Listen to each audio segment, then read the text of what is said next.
guys, welcome back to my YouTube channel. അപ്പോൾ എൻ്റെ ലിയാൻ വ്ലോഗ്സിലേക്ക് എല്ലാവർക്കും സ്വാഗതം. സബ്സ്ക്രൈബ് ചെയ്യണം, ലൈക്ക് ചെയ്യണം, കമൻറ്റ് ചെയ്യണം, ഷെയർ ചെയ്യണം. അപ്പോൾ ഇന്ന് ഞാനൊരു കുക്കിംഗ് വീഡിയോ ആണ് എടുക്കുന്നത്. എൻ്റേതായിട്ട് രീതിയിലുള്ള ഫേമസ് ലോഡഡ് ഫ്രൈസ് ആണ് ഉണ്ടാക്കുന്നത്.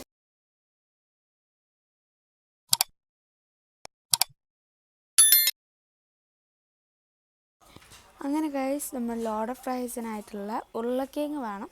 അതിനകത്തായി ഞാൻ ഉരുളക്കിഴങ്ങ് കുറച്ച് നമുക്ക് ആവശ്യമുള്ള അത്ര ഞാൻ എടുത്തിട്ടുണ്ട് കേട്ടോ. ഇനി നിങ്ങൾക്ക് എത്രയാണ് ആവശ്യം അത്ര എടുക്കുക. പിന്നെ ഉരുളക്കിഴങ്ങിൽ ഏറ്റവും വലുത് നോക്കിയിട്ട് നിങ്ങൾ സെലക്ട് ചെയ്തോളൂ. എന്ന് വെച്ചാൽ ഉരുളക്കിഴങ്ങ് വലുതെടുക്കാമെന്ന് വലിയ ഫ്രഞ്ച് ഫ്രൈസ് ഇട്ടു കേട്ടോ. അങ്ങനെ ഇതാ നല്ലോണം അത് പീൽ ചെയ്തെടുക്കണം കേട്ടോ. ഉരുളക്കിഴങ്ങ് ചീസ്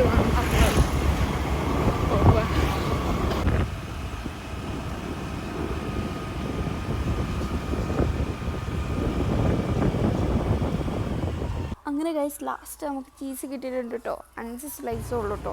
അങ്ങനെ ഗൈസ് ബബിൾക്കും കൊപ്പിക്കോ വാങ്ങിയിട്ടോ ഞാൻ. അങ്ങനെ ഗൈസ് നേരത്തെ നമ്മൾ പീൽ ചെയ്ത് വെച്ച് ഉരുളക്കിഴങ്ങ് നല്ല പോണ അരയാണ് കേട്ടോ. ഞാനിവിടെ 5 പാർട്ടാക്കി എടുക്കുന്നുണ്ട്. ഇവിടെ നിങ്ങൾക്ക് എത്ര പാർട്ടാക്കണോ അത്രയും പാർട്ടാക്കുക. എന്നിട്ട് ഇതാ നല്ല നീളമൊക്കെ അരയുണ്ട്. നിങ്ങൾക്ക് അതാ പറഞ്ഞത് വലിയ ഉരുളക്കിഴങ്ങ് എടുത്താൽ ഏറ്റവും നല്ല വലിപ്പം ഉണ്ടാവും കേട്ടോ. അപ്പോൾ നിങ്ങൾക്ക് ഇഷ്ടമുള്ള അനുസരിച്ച് നിങ്ങൾക്ക് അരിയാം.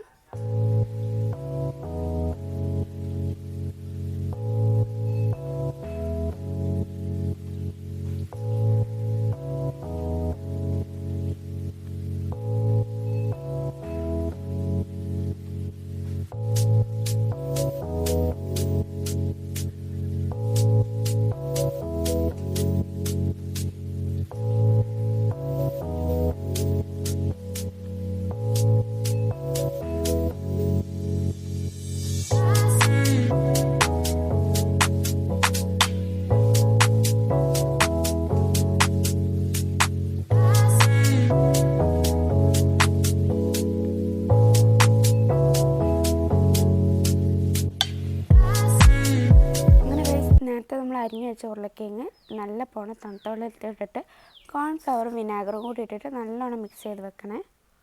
നല്ല ചൂടായ പാനിലേക്ക് ഓയിൽ ഒഴിച്ച് കൊടുക്കാം. അങ്ങനെ ഗൈസ് നേരത്തെ നമ്മൾ കോൺഫ്ലവർ ഇട്ട് കുറച്ച് കുറഞ്ഞായി. അപ്പോൾ അതായത് നമ്മൾ രണ്ടാമതും കുറച്ചും കൂടി 2 സ്പൂണും കൂടി നമ്മൾ ഇടുന്നുണ്ട് കേട്ടോ. അങ്ങനെ ഗൈസ് തിളച്ച എണ്ണയിലേക്ക് നമ്മൾ എന്ത് ചെയ്യുക, നേരത്തെ ഉണ്ടാക്കി വെച്ച ഫ്രഞ്ച് ഫ്രൈസ് ഇടുന്നതിൻ്റെ കുറച്ച് അടയാളങ്ങളാണത്. അപ്പം ഫ്രഞ്ച് ഫ്രൈസ് ഉണ്ടാക്കുന്ന സമയത്ത് നിങ്ങൾക്ക് ഒരു ബ്രൗൺ കളർ വരുമ്പോൾ നിങ്ങൾ എന്ത് ചെയ്യുക, കോരി എടുക്കണം കേട്ടോ. അങ്ങനെ ഗൈസ് ലോഡഡ് ഫ്രൈസ് ഉണ്ടാക്കണ്ടായിരുന്നിട്ട് എൻ്റെ അമ്മ വിളിക്കണം കേട്ടോ എന്നെ. അങ്ങനെ ഗൈസ് എൻ്റെ ഒരു ബ്രൗൺ കളറായപ്പോൾ ഞാൻ എന്താ കോരി എടുക്കണം കേട്ടോ. ഞാനൊരു ബ്രൗൺ കളർ അത്ര ആക്കിയിട്ടില്ല, എന്നാലും ബ്രൗൺ കളേഴ്സ് ഉണ്ട്. അങ്ങനെ ഗൈസ് നമ്മൾ നേരത്തെ മാഗ്നേറ്റ് ചെയ്ത് വെച്ച ചിക്കന് നമ്മൾ പൊരിക്കുകയാണ് കേട്ടോ. നിങ്ങൾ എത്ര നേരം മാഗ്നേറ്റ് ചെയ്ത് വെക്കണോ അത്രയും നല്ല ടേസ്റ്റ് കൂടും കേട്ടോ. അത് 10 മിനിറ്റ് ആയാലും 15 മിനിറ്റ് ആയാലും 20 മിനിറ്റ് ആയാലും നിങ്ങൾ എത്ര നേരം മാഗ്നേറ്റ് ചെയ്യുന്നോ അത്രയും നല്ല ടേസ്റ്റ് ഈ ചിക്കനിൽ വരും. പിന്നെ ഇതൊരു ബ്രോസ്റ്റ് കാണിക്കണം കേട്ടോ നിൽക്കുക. നിങ്ങൾക്ക് നല്ല മൊരിഞ്ഞ് കിട്ടിയതും ബ്രോസ്റ്റ് മാതിരിയാവും, പക്ഷേ ബ്രോസ്റ്റിൻ്റെ പുറത്തുള്ള ആ ഒരു കറുമുറ ഉണ്ടാവില്ല എന്നുള്ളൂ. നിങ്ങൾക്ക് ഇഷ്ടമുള്ള രീതിയിൽ നിങ്ങൾക്ക് ഉണ്ടാക്കാം. അങ്ങനെ ഗൈസ് നിങ്ങൾ ചിക്കന് നല്ലോണം ചൂടാറിയതിന് ശേഷം ഒന്ന് ജസ്റ്റ് ഒന്ന് പീസാക്കാം കേട്ടോ. എത്ര പീസാക്കാൻ പറ്റുമോ അത്രയും പീസാക്കാം. നിങ്ങളെ കൈകൊണ്ടോ അല്ലെങ്കിൽ നൈഫ് കൊണ്ടോ ചെയ്യാം കേട്ടോ. അപ്പോൾ ഞാൻ നൈഫ് കൊണ്ടാണ് ചെയ്യുന്നത്. നിങ്ങൾക്ക് എത്ര ചെറുതാക്കാൻ പറ്റുമോ അത്രയും ചെറുതാക്കാം. അങ്ങനെ ഗൈസ് ഞാൻ ചിക്കനൊക്കെ നല്ലോണം പീസാക്കി എത്ര ചെറുതാക്കാൻ പറ്റുമോ അത്രയും ഞാൻ ചെറുതാക്കിയിട്ടുണ്ട് കേട്ടോ. അതിന് ശേഷം നമ്മളൊരു പാൻ എടുത്തിട്ടുണ്ട്. പാനിലേക്ക് ഞാൻ പാനിലാണ് സെറ്റ് ചെയ്യുന്നത്. അതുകൊണ്ട് തന്നെ പാനിലേക്ക് കുറച്ച് ഫ്രഞ്ച് ഫ്രൈസ് ഇട്ട് കൊടുക്കണം കേട്ടോ. അപ്പം ഫ്രഞ്ച് ഫ്രൈസിൻ്റെ മുകളിലിടാൻ വേണ്ടിയിട്ട് ചീസ് തുറക്കാം കേട്ടോ. നല്ല കഷ്ടപ്പാടാണ് ചീസ് പൊട്ടിക്കാൻ വേണ്ടിയിട്ട്. അങ്ങനെ ഇതാ ഞാൻ ഇതൊക്കെ ഫ്രഞ്ച് ഫ്രൈസൊക്കെ ഇട്ടിട്ടുണ്ട്. അതിനുശേഷം അതിൻ്റെ മുകളിലേക്ക് കുറച്ച് ചിക്കൻ ഇട്ട് കൊടുക്കാം കേട്ടോ, നേരത്തെ ആക്കി വെച്ചത്. അപ്പോൾ നേരത്തെ ഞാൻ കത്തിനോട് ചെയ്തപ്പോൾ തന്നെ കുറച്ചൊക്കെ അരിയാത്തുണ്ടെങ്കിൽ അതുകൊണ്ട് ഞാൻ അതിൻ്റെ മുകളിലേക്ക് എൻ്റെ കൈകൊണ്ട് തന്നെ ഞാൻ അത് ചെയ്ത് കൊടുക്കാം കേട്ടോ. അത് കഴിഞ്ഞതിന് ശേഷം നമ്മൾ സോസ് ഇട്ട് കൊടുക്കുക. സോസ് എന്ന് പറയുന്നത് ടൊമാറ്റോ സോസും മയോണീസും കൂടിയാണ് കേട്ടോ. അതിന് ശേഷം അതിൻ്റെ മുകളിലേക്ക് ചീസ് വെച്ചെടുക്കുക. അങ്ങനെ നമ്മൾ ഈ പ്രോസസ്സ് തന്നെ റിപ്പീറ്റ് ചെയ്യുക കേട്ടോ. നിങ്ങളുടെ ഇഷ്ടമാണ്, നിങ്ങൾക്ക് വേണമെങ്കിൽ ഒറ്റ ഇതിൽ തന്നെ ഇടാം, പക്ഷേ ഞാൻ ലെയറായിട്ടാട്ടോ ഇട്ടത്.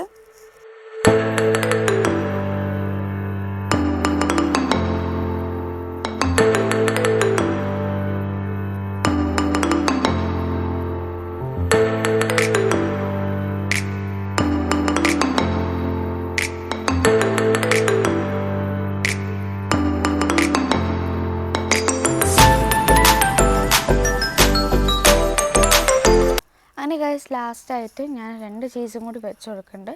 നിങ്ങൾക്ക് വേണമെങ്കിൽ ചീസ് ഇല്ലെങ്കിൽ നിങ്ങൾക്ക് 2 ചീസായിട്ട് വെച്ചാൽ കുഴപ്പമില്ല. ഞാൻ അപ്പം 3 ചീസാണ് അതിലേക്ക് എടുത്തത് കേട്ടോ. അപ്പം അതേമാതിരി കുറച്ചും കൂടി ബാക്കി വന്നപ്പോൾ ഞാൻ ഒന്നും കൂടി ഇത്തിരി ഉള്ളൂ കേട്ടോ. അപ്പോൾ ആ ലെയറും കൂടി കുറച്ച് വെച്ചെടുത്തിട്ടുണ്ട്.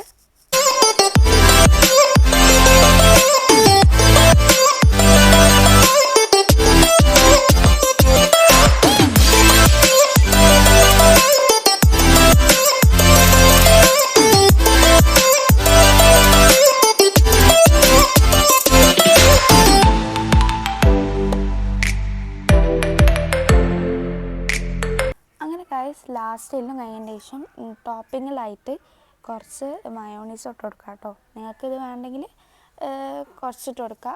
എന്നാലും കുറച്ച് ഇരുന്നാൽ നല്ലതായിരിക്കും, നല്ല ടേസ്റ്റ് ഉണ്ടാവും കേട്ടോ. അങ്ങനെ ഞാൻ കുറച്ച് മയോണീസ് ഇട്ടതിന് ശേഷം 2-3 സ്പൂൺ ഇട്ടതിന് ശേഷം അതിൻ്റെ മുകളിലേക്ക് ഞാൻ കുറച്ച് സോസ് ഇട്ട് കൊടുക്കുന്നു കേട്ടോ. ടൊമാറ്റോ സോസാണ്. അങ്ങനെ ഇതാ ടൊമാറ്റോ സോസ് ഞാൻ ഇട്ട് കൊടുക്കുകയാണ് കേട്ടോ. നിങ്ങൾക്ക് ഇഷ്ടമുള്ളത്ര ഇട്ട് കൊടുക്കുക രണ്ടും.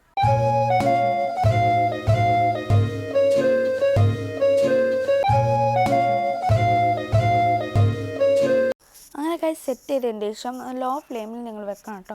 എന്ന് വെച്ചാൽ ലോ ഫ്ലെയിമിൽ വെച്ചിട്ട് ഒന്ന് ചീസ് ഒന്ന് മെൽറ്റാക്കി എടുക്കുക. അങ്ങനെ ഞാൻ പ്ലേറ്റിൽ സേവ് ചെയ്തത് ഓർമ്മയുള്ളൂ.